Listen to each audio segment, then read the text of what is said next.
Nzimba mara n'a filɛ nin ye Malawi kɛɲɛ ka yan fan fɛ baɲumankɛ tɔn ONG n'a bi wele ko Teyini Pilote Abstract ka baara dɔ bɛnnen don courant ladilanni ma tile fan fɛ n'o ye énergie solaire ye. U ka baaraw kun de ye ko ka dɔ fara sɛnɛ layiriwali kan ka fara sɛnɛkɛlamisɛnninw ka baara la yakubayali kan n'o ye ka courant n'a bi wele ko énergie propre et verte nanzarakan na labila ka di togodala mɔgɔw ma. Ka sabu kɛ nin sɛnɛkɛ tracteur kura in ne ka sɛnɛ baara yɛlɛma bɛna don u la. Bawo n bɛna se ka dɔ fara n ka dugukolo sɛnɛta hakɛ kan. Sɛnɛkɛ daba labaarali tun ka gɛlɛn kosɛbɛ nin san damadɔ laban ninnu na. O min tun ye ne yɛrɛ ka baarakɛminɛ ye ka se ka sɛnɛ kɛ.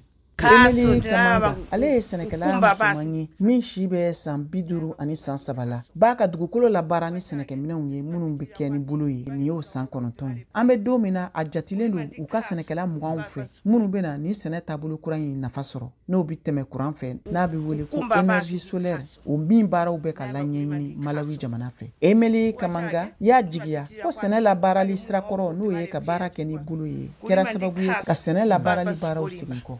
An jigi b'a kan k'an ka togoda bɛna sɔn ka nafaba de sɔrɔ a ka sɛnɛ la ni dunkafa sabatili ye n'an k'o ma ko sécurité alimentaire. An bɛ sɛnɛ minnu kɛ o de bɛ se k'an dɛmɛ k'an ka denbayaw labalo. Sɛnɛkɛfɛn dɔw bɛ yen olu bɛ feere an bɛ wari minnu sɔrɔ o la o de b'an dɛmɛ k'an ka musakamisɛnninw nɔgɔya an ye.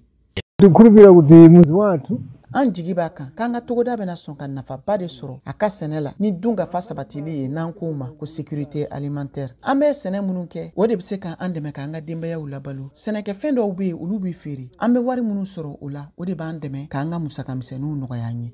Arnold Glinsego ye u ka mara ɲɛmɔgɔ ye ko tracteur kura minnu labilalen filɛ nin ye n'a bɛ ka labaara ni tile ye bɛna yɛlɛmaba de don sɛnɛkɛlaw ka ɲɛnamaya yɛrɛ taabolo la ani fɛnɛ ko ka dɛmɛ don u ma ni subahana mansin baara sira kuraw ye n'u k'o ma ko technologie moderne. Cost part.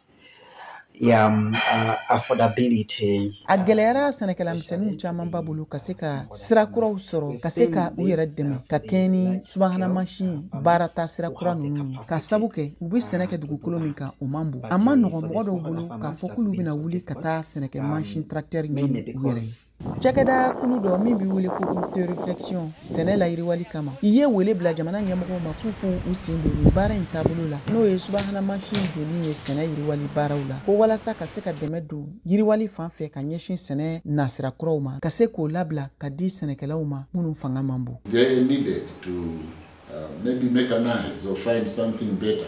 U mago tun bɛ a labaarali dɔnniya la walima ka fɛɛrɛ kura wɛrɛw sɔrɔ walasa ka se k'u ka forow yuguba wa ka se ka kɛ teliya la min bɛ se k'a to u tɛ nafolo caman bɔ k'u ka foro labaara. Awɔ an b'a ɲini u fɛ u k'u ka dugukolo labaara ni k'a sɔrɔ a kan ka kɛ. An kɛlen kɔfɛ ka tila baara kunfɔlɔw la Malawi cakɛda so Abstract b'a fɛ u ka nin mansin kura in min ye tracteur solaire ye labila farafinna subsahariyɛn jamana bɛɛ lajɛlen kan. An jigi b'a kan an ka se k'a lamɛn an jigi b'a kan ka se k'a lawalankata farafinna subsahariyɛn jamana bɛɛ lajɛlen kan nka an bɛ waati min na ko sisan yirali yɔrɔ kelen pe dɔrɔn de b'an bolo n'o ye site de démonstration ye wa an bɛ se ka kalan sɔrɔ ka bɔ an ka o bɔlɔlɔsira dɔrɔn de kan n'o ye site de démonstration ye. Malawi jamana ka yiriwali bolo ka se san 2063 ma n'o ko ma ko Malawi 2063 ka baara dɔ bɛna ɲɛsin sɛnɛ bayɛlɛmali taasira kuraw ma n'o bɛna kɛ ni subahana mansin kuraw ladonni ye sɛnɛ baaraw la walasa ka se ka dɔ fara sɛnɛ nafa bɔli kan min bɛ ka kɛ ni baarakɛla jolenw ka jateminɛliw ye ka se ka a ko don ba la n'o dɔ ye nin mansin kura in ye n'o k'o ma ko tracteur